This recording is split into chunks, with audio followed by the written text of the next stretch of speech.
Noite fria. Um carro no rio e uma família inteira sem respostas. O que aconteceu com Patrícia Amieiro? Neste vídeo, você vai mergulhar em todos os detalhes do caso que chocou o Brasil e até hoje permanece sem solução. Do sumiço misterioso, passando pelas suspeitas sobre encobrimento, até o impacto humano de uma mãe que nunca desistiu de buscar a verdade. Descubra o passo a passo das investigações, os bastidores que quase foram silenciados, as reviravoltas, ameaças, o papel da polícia e o sofrimento real de quem convive com a ausência. Prepare-se para uma narrativa intensa, investigativa e sem filtros. Tudo o que a mídia não mostra sobre o desaparecimento de Patrícia Amieiro está aqui. Assista até o final, compartilhe, comente sua teoria e ajude a dar voz a quem não pode mais se defender. Inscreva-se agora para mais histórias reais e impactantes. Patrícia Amieiro era o tipo de mulher que parecia ter a vida sob controle. Jovem, engenheira, apaixonada pelo trabalho, pelas amizades e pelos desafios de viver em uma das cidades mais intensas do país.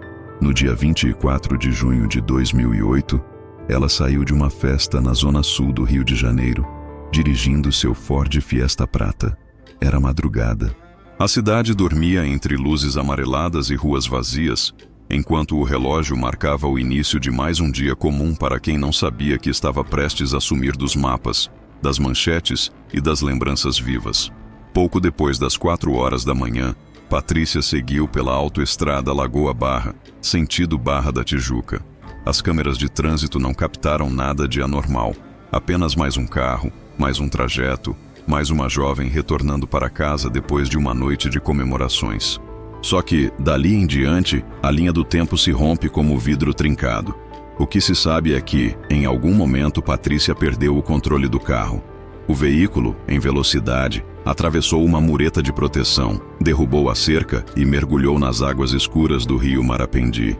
O estrondo foi abafado pela madrugada. Ninguém viu, ninguém ouviu, ninguém socorreu. O Fiesta só foi encontrado no fim da manhã, quase 7 horas depois, parcialmente submerso, portas trancadas e sem nenhum sinal do paradeiro de Patrícia. Nenhum corpo, nenhum vestígio concreto. O banco do motorista estava recuado, o que não era o padrão dela, que era baixa. Dentro do carro, objetos pessoais, mas nenhum documento. A perícia encontrou sinais de que o cinto de segurança havia sido cortado, algo incomum para um acidente comum. Marcas de sangue? Nenhuma. Sinais de luta ou violência direta? Nada que a perícia pudesse garantir. Mas o quebra-cabeça apenas começava. O que aconteceu entre o momento em que Patrícia saiu da festa e o instante em que seu carro despencou no rio? O que motivou o banco a ser recuado? Ela estava sozinha? Alguém a acompanhava? O desaparecimento transformou familiares e amigos em detetives improvisados. A polícia, pressionada, mergulhou em buscas pelo corpo no leito do rio, usando mergulhadores e até cães farejadores, mas nada foi encontrado. Nenhuma testemunha, nenhuma imagem, nenhuma confirmação.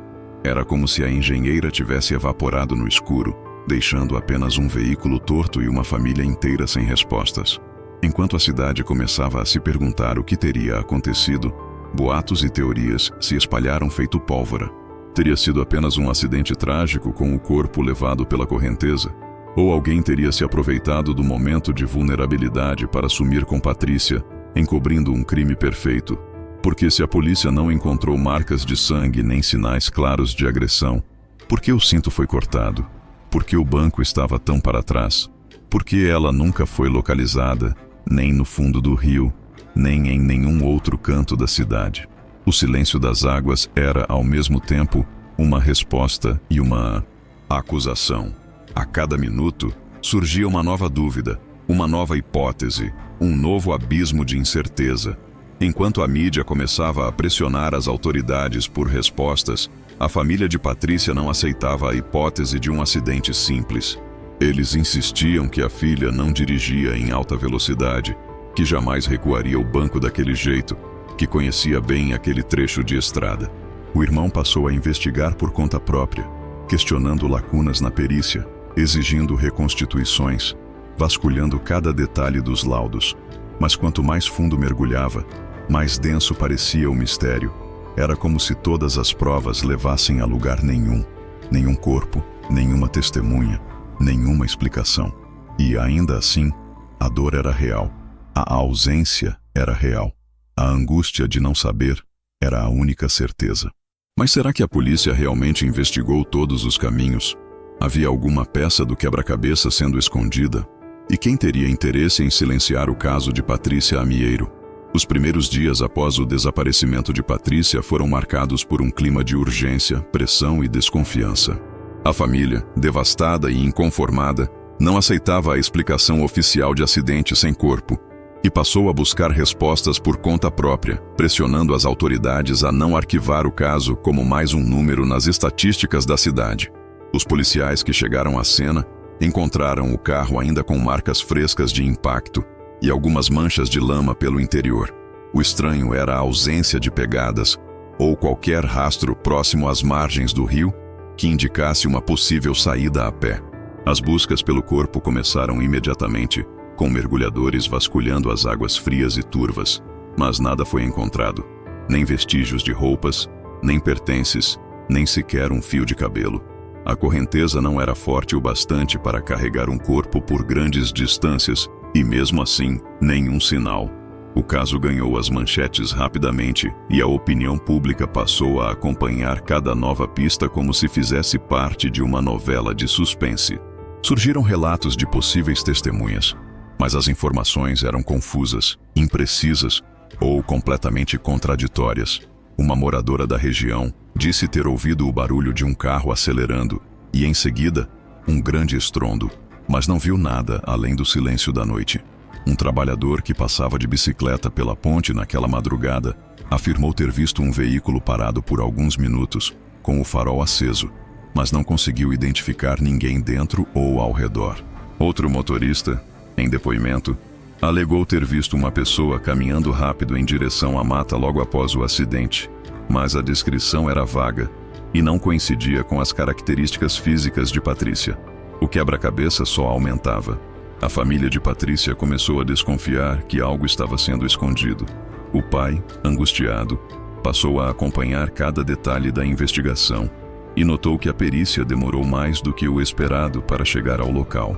O tempo perdido pode ter apagado provas, dificultando ainda mais o trabalho dos especialistas. Nos bastidores da investigação, rumores começaram a circular. Teria Patrícia sido vítima de um crime premeditado, encoberto por um acidente forjado? Ou seria tudo um trágico acaso, agravado por falhas no resgate? Para alimentar ainda mais as suspeitas, descobriu-se que, naquela mesma madrugada, uma blitz policial foi montada próximo ao local do acidente, mas nenhum agente relatou ter visto o carro de Patrícia passar ou ter realizado qualquer abordagem. Por que o veículo passou despercebido?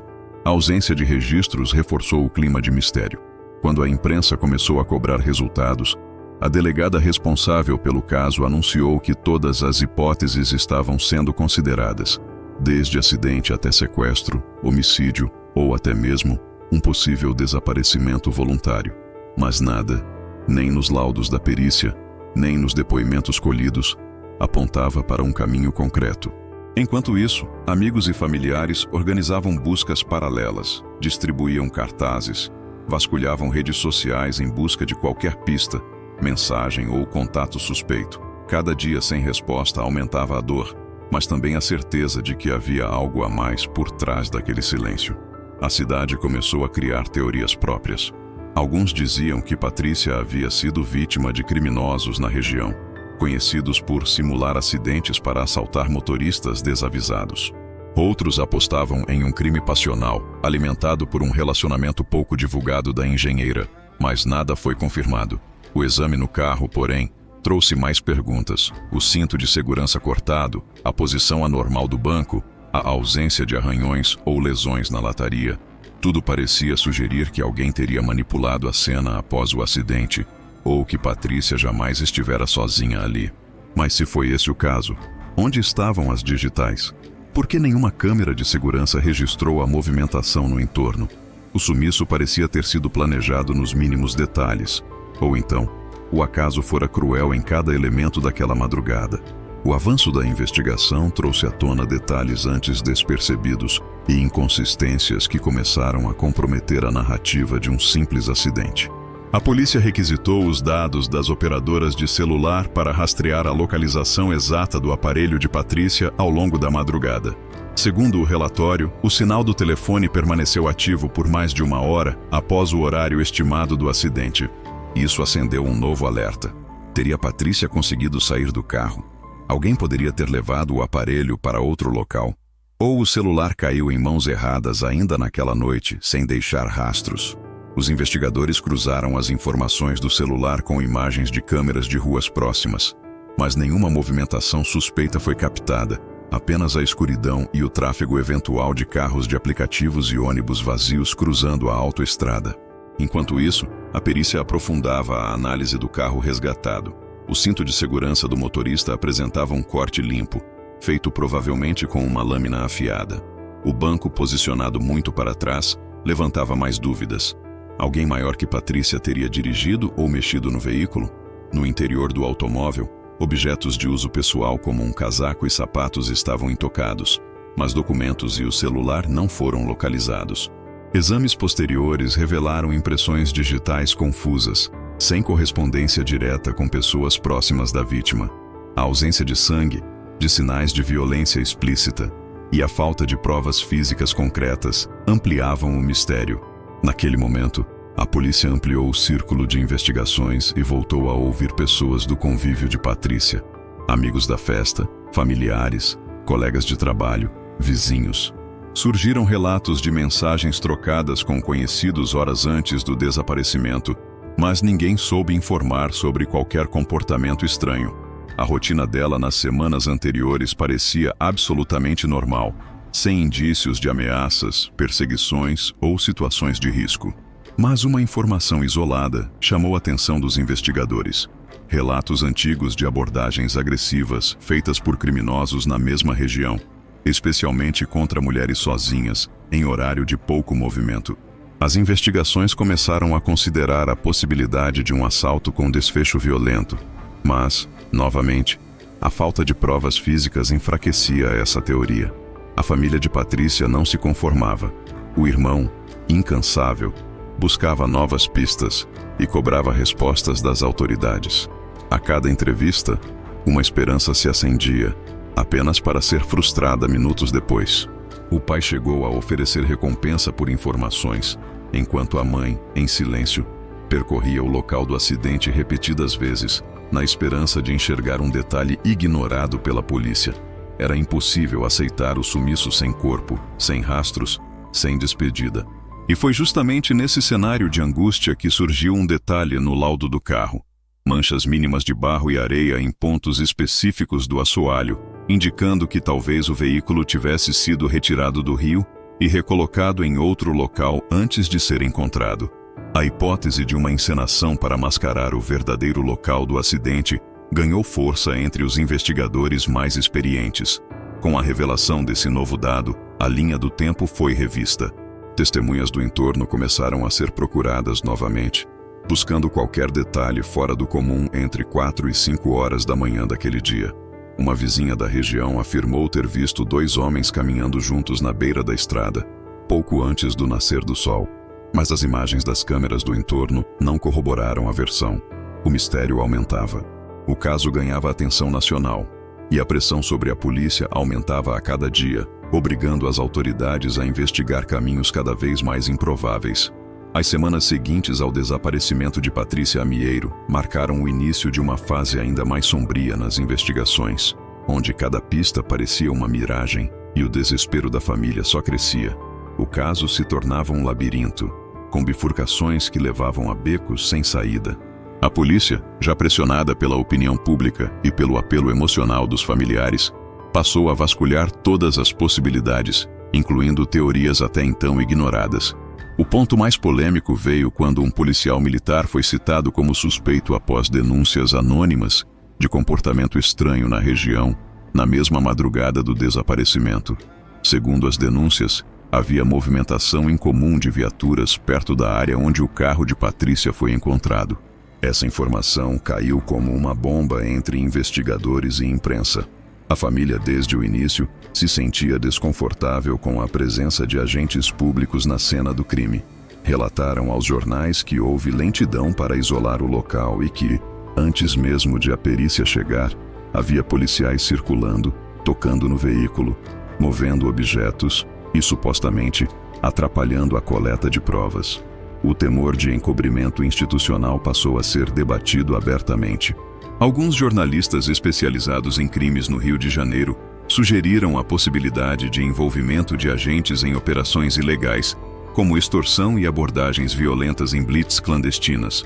O histórico de corrupção na região pesava, e antigos casos arquivados com lacunas parecidas serviram como combustível para a teoria. Em paralelo, a investigação seguia ouvindo pessoas próximas à vítima, tentando entender se havia algum motivo oculto para o desaparecimento. Ameaças, conflitos, questões emocionais ou financeiras. Nada emergia. O perfil de Patrícia era de uma mulher forte, estável, muito apegada à família e sem inimigos declarados. No entanto, a partir do momento em que a polícia militar entrou na lista de possíveis envolvidos, o rumo do caso mudou. Promotores do Ministério Público passaram a acompanhar a apuração, exigindo transparência nos laudos, checagem rigorosa de horários e rastreamento de rádios comunicadores das viaturas próximas ao local naquela madrugada. Novos depoimentos revelaram uma sequência ainda mais desconcertante. Uma testemunha, mantida sob sigilo, relatou ter visto 2 homens conversando ao lado do carro de Patrícia por volta das 5 horas, ambos usando uniformes escuros e aparentemente armados. Pouco tempo depois, os homens teriam se afastado rapidamente em direção à mata, deixando o veículo. A descrição coincidiu com relatos anteriores sobre movimentação de viaturas, mas faltavam imagens, registros de GPS e principalmente provas físicas. O cerco começava a se fechar em torno de um possível crime praticado por alguém com acesso privilegiado à cena. A repercussão foi imediata. Grupos de direitos humanos e organizações civis cobraram explicações do comando da PM, exigindo afastamento dos policiais suspeitos e acesso completo a registros de rádio, escalas de plantão e relatórios internos da corporação. Mas, em meio à pressão, surgiram sinais de resistência. Documentos sumiram, gravações de rádio não puderam ser recuperadas e versões oficiais começaram a se contradizer em detalhes fundamentais, como o horário de chegada das viaturas e a sequência dos procedimentos adotados. O caso, que já era um mistério, agora tomava contornos de possível fraude institucional. Diante do novo cenário, a família Amieiro percebeu que não podia confiar cegamente no andamento da investigação e passou a buscar apoio externo, com advogados, peritos independentes e a imprensa. Os próximos dias trariam revelações chocantes sobre bastidores, ameaças e tentativas de silenciar testemunhas. O drama pessoal da família se fundia ao medo crescente de que a verdade jamais viesse à tona. O depoimento secreto, que chegaria à delegacia dias depois, viraria o rumo do caso de cabeça para baixo. Em uma sala isolada, longe da imprensa e da família, uma testemunha afirmou ter presenciado um movimento estranho na ponte, poucos minutos após o provável horário do acidente de Patrícia. Segundo ela, viaturas policiais chegaram rápido demais ao local, antes mesmo de qualquer chamado oficial registrado. A testemunha relatou que viu 2 homens de uniforme escuro circulando pelo entorno do carro, aparentemente em atitude tensa, enquanto uma terceira figura, sem identificação clara, observava de longe, próxima à vegetação. Quando um carro da perícia finalmente chegou, os 2 policiais recuaram e, pouco depois, sumiram em direção ao acesso lateral da estrada. Nenhum desses detalhes constava nos primeiros registros da investigação, alimentando ainda mais a suspeita de manipulação de cena. No mesmo período, a equipe da família descobriu que imagens de câmeras públicas próximas ao local, que deveriam ter registrado os momentos cruciais daquela madrugada, simplesmente não existiam ou haviam sido apagadas dos arquivos oficiais. O laudo complementar do carro, solicitado por peritos independentes contratados pelo pai de Patrícia, encontrou vestígios de areia incomum no assoalho, sugerindo que o veículo pode ter sido retirado da água e reposicionado, reforçando a hipótese de simulação do acidente. Ao mesmo tempo, relatórios internos indicavam atrasos inexplicáveis na chegada das primeiras equipes ao local. mesmo sendo uma área monitorada e de fácil acesso. O clima nos bastidores da polícia era de tensão. Oficiais de alta patente passaram a tratar a investigação com cautela extrema, evitando vazamentos e reforçando o isolamento do caso. Diante da falta de respostas e do crescente medo de um arquivamento silencioso, a família intensificou a atuação nas redes sociais e na imprensa. Mobilizaram campanhas pedindo justiça, organizaram passeatas e buscaram apoio de entidades de direitos humanos para evitar que o caso de Patrícia Amieiro se tornasse mais uma estatística apagada. Advogados conseguiram acesso a trechos de depoimentos oficiais, nos quais algumas testemunhas começaram a dar versões diferentes das primeiras declarações, sugerindo que haviam sofrido pressão para omitir detalhes ou modificar horários. A tentativa de arquivamento do inquérito chegou de forma abrupta. Um parecer interno alegava falta de provas suficientes para manter o caso aberto. A família, em choque, conseguiu reverter a decisão provisoriamente, graças à mobilização social e à insistência de jornalistas que continuavam a investigar paralelamente. Uma das reportagens revelou que pelo menos 3 policiais que atuaram no caso haviam sido transferidos de função sem explicações públicas, aumentando ainda mais o clima de desconfiança. A virada no caso veio de maneira inesperada. Uma ligação anônima, recebida por um jornalista que acompanhava o drama da família Amieiro, trouxe detalhes que não haviam sido divulgados à imprensa nem estavam nos autos do inquérito. A voz do outro lado da linha não se identificou, mas descreveu um ponto isolado nas margens do rio, distante algumas centenas de metros do local oficial do acidente. O informante sugeria que buscas naquele ponto poderiam revelar novos vestígios do que realmente ocorreu na noite do desaparecimento. Ao repassar a informação para os investigadores, a imprensa acendeu novamente o interesse público pelo caso. A polícia organizou uma nova varredura, com mergulhadores e peritos forenses, agora acompanhados por representantes do Ministério Público e observadores independentes. No local indicado pela denúncia, foram encontradas marcas recentes de pneu, fragmentos de vidro e restos de tecido, além de pegadas humanas misturadas à lama, indicando movimentação intensa, provavelmente noturna. O material foi recolhido para análise, reacendendo as esperanças da família de que, enfim, surgiriam provas concretas. Enquanto isso, o clima em torno da família Amieiro ficava mais tenso. O pai relatou ter recebido recados anônimos para que parasse de mexer no caso, enquanto a mãe passou a ser seguida por carros desconhecidos em diferentes horários do dia. O irmão, determinado a não recuar, começou a registrar todas as tentativas de intimidação, levando as ameaças diretamente ao Ministério Público e aos veículos de imprensa. O medo e a sensação de estar sendo vigiado passaram a fazer parte da rotina dos familiares, que agora viviam entre a esperança de respostas e o receio de represálias reais. A análise dos vestígios encontrados na área indicada pela ligação anônima revelou fragmentos compatíveis com o veículo de Patrícia e fios de cabelo que, após análise laboratorial, possuíam o mesmo perfil genético da jovem engenheira. Essa descoberta reforçou a hipótese de que o carro havia sido retirado do rio e levado até outro ponto, onde possíveis cúmplices participaram da ocultação de evidências. A polícia, pressionada, voltou a investigar grupos de criminosos já conhecidos por sumiços semelhantes na região da Barra da Tijuca, alguns deles com ligações diretas com policiais militares afastados. A família, apesar do medo, redobrou os esforços para manter o caso vivo na opinião pública, recorrendo a campanhas virtuais e entrevistas emocionantes. O apelo por justiça comoveu o país, e o rosto de Patrícia voltou a ocupar as telas de TV, jornais e redes sociais. O silêncio dos envolvidos, no entanto, só aumentava, sugerindo uma rede de proteção poderosa por trás do desaparecimento. A investigação, agora supervisionada por equipes externas e promotores, passa a se concentrar em revisar cada passo dado na madrugada do sumiço de Patrícia. Um novo perito, independente, é chamado para analisar os primeiros laudos da cena e do carro. Ele identifica falhas gritantes, ausência de registro fotográfico detalhado, amostras de lama e areia colhidas sem padrão científico e contradições nos horários anotados no boletim de ocorrência. Para o especialista, ficou claro que alguém queria acelerar o fechamento do caso e evitar qualquer análise profunda dos vestígios. Enquanto isso, Promotores trabalham em uma reconstrução minuciosa da rota do carro, cruzando horários de radares, registros de câmeras de ônibus e dados de GPS de aplicativos na região. Surge uma hipótese forte. O carro de Patrícia teria saído da pista principal, passado rapidamente por um acesso secundário e parado em um ponto ermo, onde teria permanecido alguns minutos antes de ser lançado no rio. Esse desvio não foi citado nos primeiros depoimentos e agora ganha destaque entre os detalhes ignorados pela polícia. A família acompanha cada descoberta de perto, à beira do esgotamento físico e emocional.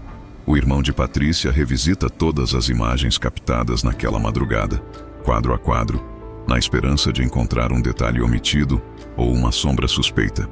O pai, em contato diário com jornalistas e advogados, consegue o apoio de uma nova testemunha, um motorista de aplicativo que, naquela noite, afirma ter visto o carro de Patrícia sendo seguido por outro veículo, de cor escura, por um trecho de aproximadamente 5 minutos antes do acidente.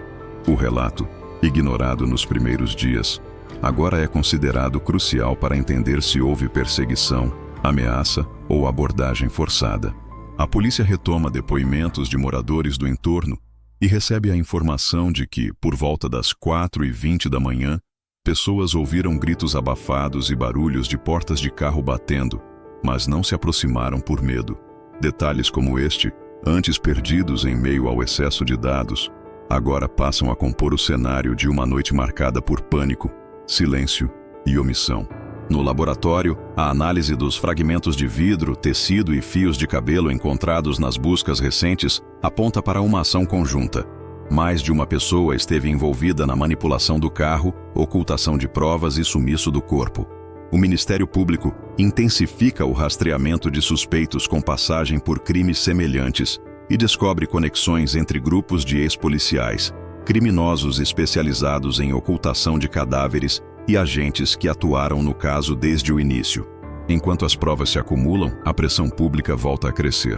Um novo protesto é organizado, desta vez em frente à sede da Secretaria de Segurança. A mãe de Patrícia, cansada e rouca de tanto pedir justiça, discursa diante das câmeras. Não vamos deixar que apaguem a memória da minha filha. Ela não será só mais um número. No auge da tensão, uma testemunha protegida aceita finalmente prestar depoimento. Ela afirma ter visto a movimentação de 3 homens na cena do crime, incluindo um com uniforme policial, pouco antes do carro ser lançado ao rio. O depoimento traz novos nomes à investigação e põe à prova o pacto de silêncio que cerca o caso há anos. A reconstituição dos últimos momentos de Patrícia Amieiro se transformou em um espetáculo de tensão acompanhado por toda a cidade. A equipe de promotores, peritos independentes, advogados da família e observadores da imprensa acompanharam cada passo.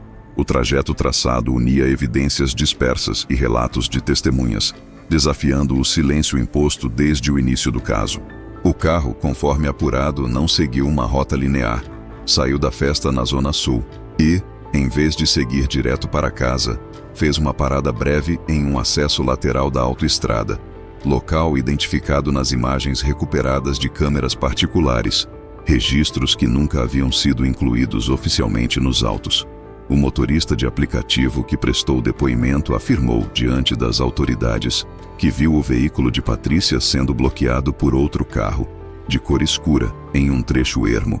Ele descreveu faróis altos e manobras bruscas. Segundo ele, o clima era de intimidação, e Patrícia parecia tentar dar ré para escapar. No entanto, poucos segundos depois, 2 homens desceram do carro perseguidor e se aproximaram do Fiesta. O motorista, apavorado, acelerou e fugiu da cena, mas sua narrativa trouxe um novo fôlego à investigação, desenhando a possibilidade de uma emboscada premeditada. Naquele mesmo instante, a perícia concluiu que o banco do motorista só poderia estar tão recuado se alguém de porte físico muito maior do que Patrícia tivesse ocupado o assento. O corte limpo no cinto de segurança também foi interpretado como ação de alguém treinado, possivelmente com ferramentas específicas. A partir desse ponto, o Ministério Público cruzou dados de deslocamento de viaturas policiais na área e identificou coincidências suspeitas. 2 carros da polícia circularam pelo entorno, fora da escala de plantão regular. O radiocomunicador das viaturas registrou comunicações interrompidas no mesmo horário do acidente, informação nunca entregue à delegacia no início da apuração.